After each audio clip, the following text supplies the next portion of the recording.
जैसा कि पिछले क्लास में मैंने ब्लड प्रेशर के बारे में डिस्कशन किया था, उसमें एक टॉपिक रह गया था हमारा, किसी कारणवश हमारा जो वीडियो है क्लिप वो रुक गया था।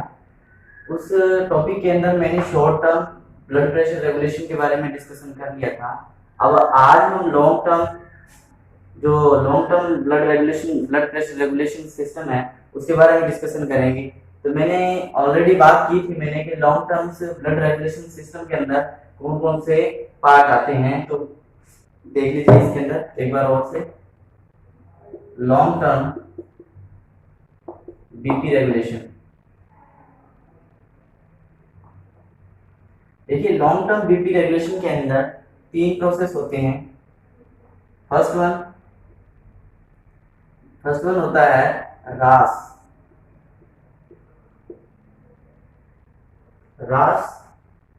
रास के द्वारा बीपी का रेगुलेशन, रास एक हार्मोन के द्वारा ब्लड प्रेशर का रेगुलेशन होता है, वो रास के अंदर आएगा। दूसरा है एएनपी, एट्रियल नाइट्रियूटिक पेप्टाइड, ये इस एंजाइम के द्वारा भी क्या होता है, ब्लड प्रेशर रेगुलेट होता है। थर्ड वन आता है hormone aldosterone, sorry anti diuretic hormone.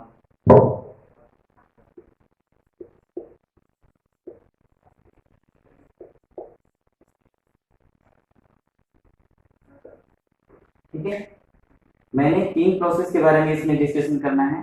पहला है रास, दूसरा है एएनपी एंड एट्रियल नाइट्रियूट्रिक पेप्टाइड, और एंटी डायरेटिक हार्मोन्स के बारे में डिस्कशन करना है। तो सबसे पहले मैं डिस्कशन कर रहा था जिसमें जो हमारा वीडियो क्लिप है वो रुक गया था, रास के बारे में डिस्कशन कर लेते हैं। देखिए क्या होता है, रास एक टॉपिक है, सिस्टम है, मान लीजिए छोटा सा, जो कि किसमें आएगा, हमारा यूरिनरी ट्रैक्ट सिस्टम के अंदर आता है, यूरिनरी सिस्टम के अंदर। तो रास की फुल फॉर्म है रेनिन एंजियोटेंसिन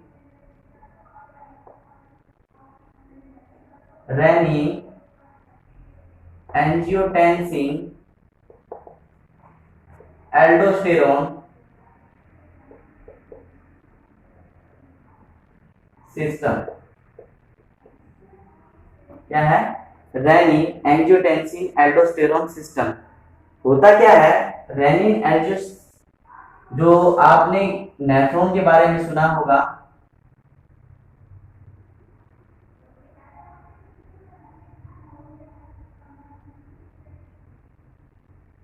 नेफ्रॉन के बारे में सुना होगा।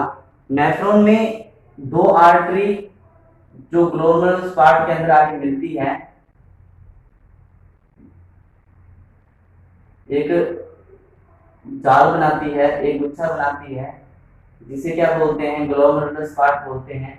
इस ग्लोमेरुलर पार्ट में जो एफरेंट आर्टरी होती है, जो बड़ी आर्टरी होती है, जो ब्लड लेके नेफ्रॉन के अंदर आती है, इसको एफरेंट आर्टरी बोलते हैं, एफरेंट आर्टरी। और जो ब्लड को वापस लेके जा रही है उसको इफरेंट आर्टरी बोलते हैं। ठीक है, एफरेंट आर्टरी जो ब्लड लेके आ रही है, इफरेंट आर्टरी जो ब्लड लेके जा रही है यहाँ से, ये नैरो होती है और ये थोड़ा ल्यूमन इसका डायलेट होता है, बड़ा होता है। तो जो ब्लड आता है वो इसका प्रेशर बनाने के लिए इसके ल्यूमन को पतला करता है, यहाँ पे प्रेशर बनता है, तो इसी कारण से इस प्रेशर की वजह से यहाँ पर फिल्ट्रेशन होते हैं। वो इसकी हम बात नहीं कर रहे हैं अभी, हम जब neuro system nervous urinary system पढ़ेंगे उसके अंदर हम डिस्कशन करेंगे। सबसे पहले हम डिस्कशन कर लेते हैं ये एफरेंट आर्टरी। देखिए जो एफरेंट आर्टरी होती है वहां पर जेजी सेल्स होते हैं, जेजी सेल्स का फुल फॉर्म होता है जैक्स्टा ग्लोमेरुलस सेल्स। जैक्स्टा ग्लोमेरुलस सेल्स क्या होते हैं, यहाँ पर इस एफरेंट आर्टरीज के अंदर ये सेल्स प्रेजेंट होते हैं। ये क्या करते हैं, ये जो यहाँ से जो ब्लड आ रहा है उसका प्रेशर, उसमें वॉल्यूम कितना प्रेशर से आ रहा है एक तो ये इंडिकेट करता है, ऊपर से इसमें सोडियम के अमाउंट्स कितने हैं उसको ये ऑब्जर्व करता है कि कितने सोडियम आ रहा है, कितना पोटेशियम आ रहा है, कितना कैल्शियम आ रहा है, इसके बारे में इंडिकेट करता है। तो हमने जब ब्लड रेगुलेशन की बात कर रहे हैं, मान लीजिए बीपी लो है, क्या है, बीपी डाउन है, बीपी डिक्रीज है, ठीक है, यहाँ बीपी डिक्रीज है तो यहाँ पर इसको प्रेशर कम लगा और इसके सोडियम के मॉलिक्यूल्स भी कम आ रहे हैं और वाटर का मॉलिक्यूल्स भी कम आ रहा है, तो इसकी वजह से यहाँ पर एक नर्वस सिस्टम काम करता है जस्टाग्लोमेरुलस से। इस सिंपैथेटिक नर्वस स्टिमुलेशन की वजह से जो जस्टाग्लोमेरुलस है वो रेनिन को स्टिमुलेट करता है, रेनिन को स्टिमुलेट करता है, रेनिन को सिक्रीट करता है, ठीक है। रेनिन सिक्रीट होने के बाद ये रेनिन किस पे काम करता है, रेनिन एक एंजाइम की तरह काम कर रहा है, ठीक है। किसके ऊपर काम कर रहा है, जो लीवर है, लीवर के द्वारा एक प्रोटीन रिलीज होती है जिसका नाम क्या है, एंजियोटेंसिनोजन,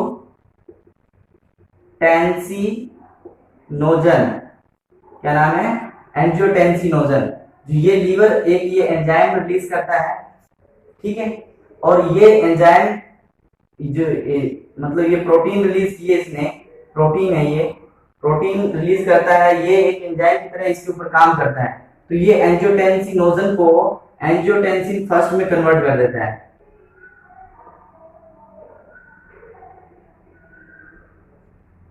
एंजियोटेंसिन फर्स्ट में कन्वर्ट कर देता है, ठीक है। लीवर के द्वारा एक एंजाइम रिलीज होता है, तो लीवर के द्वारा एक प्रोटीन रिलीज है, ग्लोबुलिन प्रोटीन होता है,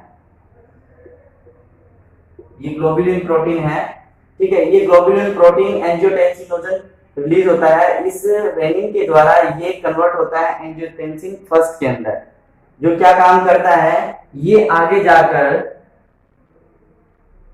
एक और एंजाइम द्वारा ब्रेडिकाइनेज लंग्स के द्वारा रिलीज होता है, लंग्स में एक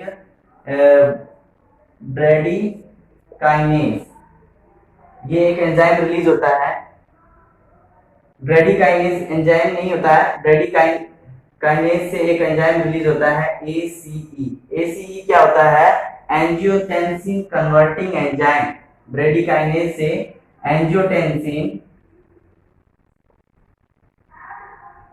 कन्वर्टिंग एंजाइम,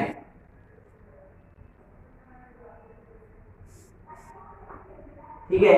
ये ACE इसके ऊपर काम करेगा, ACE, ठीक है, इसके ऊपर काम करता है, तो ये एंजियोटेंसिन को फर्स्ट को एंजियोटेंसिन सेकंड में कन्वर्ट कर देता है, एंजियोटेंसिन सेकंड में इसको बदल देता है, ठीक है।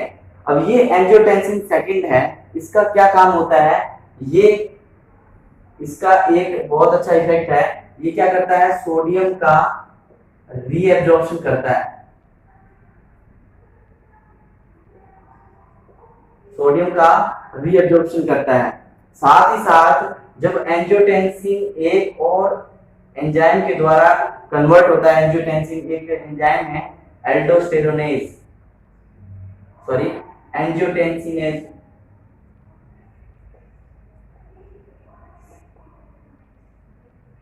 एंजियोटेंसिनेज एंजाइम के द्वारा एंजियोटेंसिन सेकंड है वो बनता है एल्डोस्टेरोन के अंदर,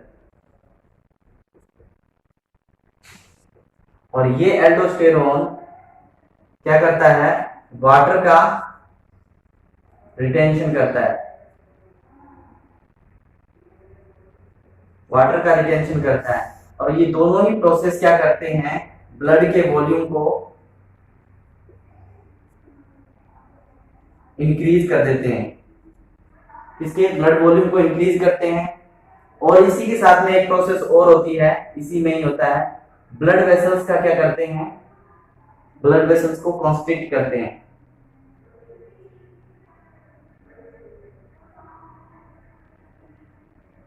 ब्लड वेसल्स कॉन्स्ट्रिक्ट हुआ, सोडियम रीएब्जॉर्प्शन हुआ, वाटर का रिटेंशन हुआ, इसके साथ में ब्लड वॉल्यूम बढ़ गया, क्योंकि सोडियम का जैसे रिटेंशन होगा तो सोडियम क्या करता है, वाटर को अपनी तरफ खींचता है, और वाटर का भी रिटेंशन हो रहा है तो मतलब वाटर वापस से हो रहा है, यूरिन के थ्रू वाटर का लॉस कम हो रहा है, तो वाटर बॉडी के अंदर वापस से जा रहा है, का काम लेने के लिए। तो इससे क्या होता है, ब्लड वॉल्यूम बढ़ जाता है। Blood volume extra cellular fluid होता है, तो वॉल्यूम का ये एक्स्ट्रा सेलुलर फ्लूइड या फिर ब्लड वॉल्यूम है वो इंक्रीज हो जाता है। इस ब्लड वॉल्यूम के इंक्रीज होने की वजह से क्या होता है, बीपी भी इंक्रीज हो जाता है। इस तरीके से लो बीपी को इस हार्मोन के थ्रू किस तरीके से बीपी को इंक्रीज किया है, मतलब उसको नॉर्मल कंडीशन में लेके आने का काम किया है, ये रेगुलेशन का काम इससे रास के द्वारा होता है।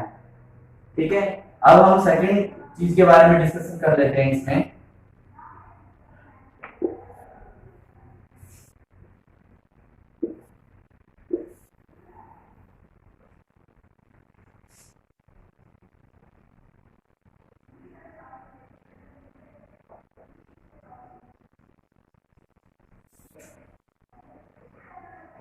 सेकंड चीज है हमारे पास में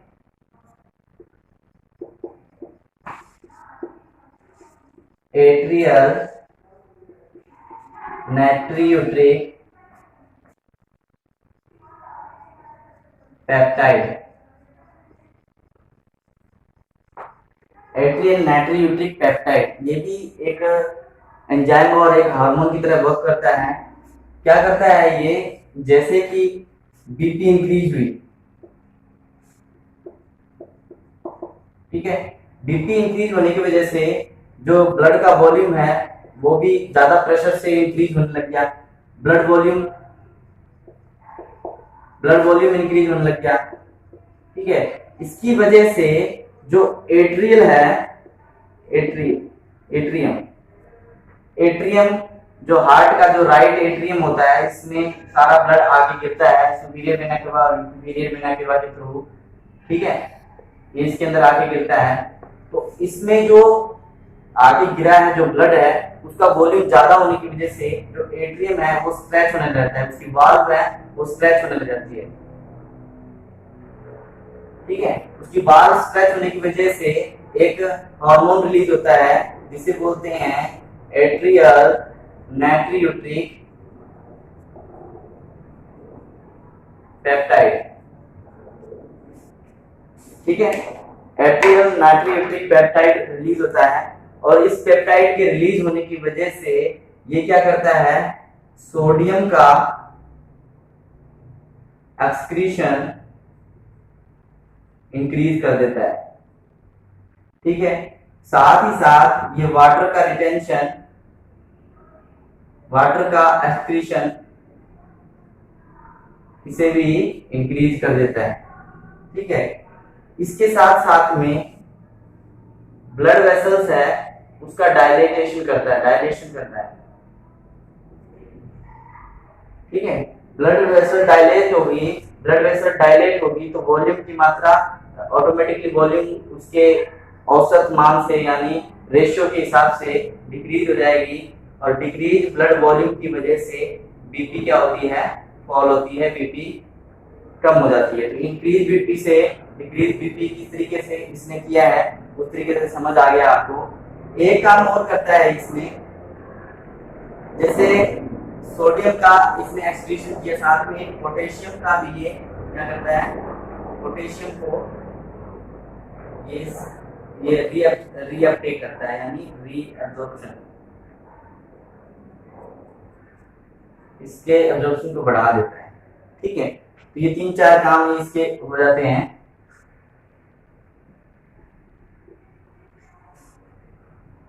अब हम बात करते हैं थर्ड, जो कि है हमारा anti diabetic hormone.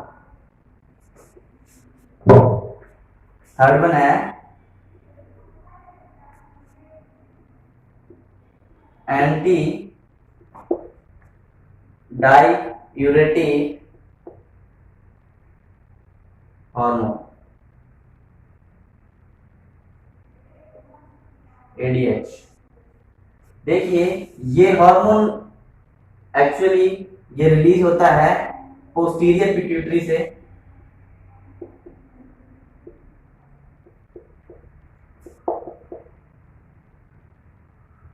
Posterior pituitary से रिलीज होता है।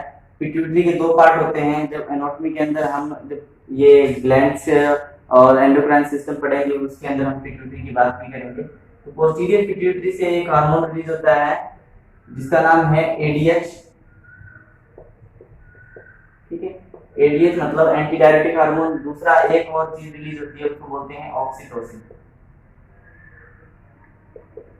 ऑक्सीटोसिन ये मसल्स को कॉन्ट्रैक्ट करने के लिए रिलीज होता है। ये इसकी बाद में हम बात करेंगे। सबसे पहले हम एडीएच की बात कर लेते हैं। एडीएच एंटी डायरेटिक हार्मोन जो क्या करते हैं, हमारे बॉडी के अंदर एक्स्ट्रा फ्लूइड को एक्सक्रीट आउट करने के लिए हेल्प करते हैं। तो एंटी डायरेटिक हार्मोन्स जैसे कि इंक्रीज बीपी हो गई है, बीपी इंक्रीज हो गई है, बीपी इंक्रीज होने की वजह से जो ब्लड वॉल्यूम है, एक्स्ट्रा जो ब्लड वॉल्यूम है वो हाइपोथैलेमस में जाता है।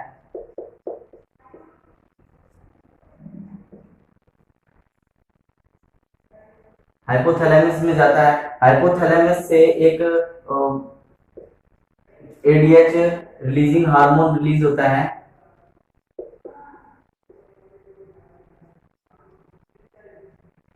ठीक है, एडीएच रिलीजिंग हार्मोन रिलीज होता है, ये हाइपोथैलेमस से जाता है पोस्टीरियर पिट्यूटरी के अंदर। पिट्यूटरी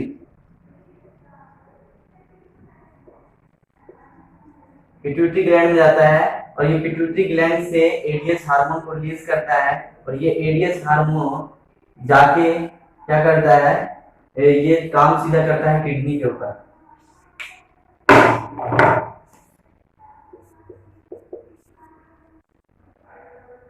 ये किडनी के ऊपर वर्क करता है।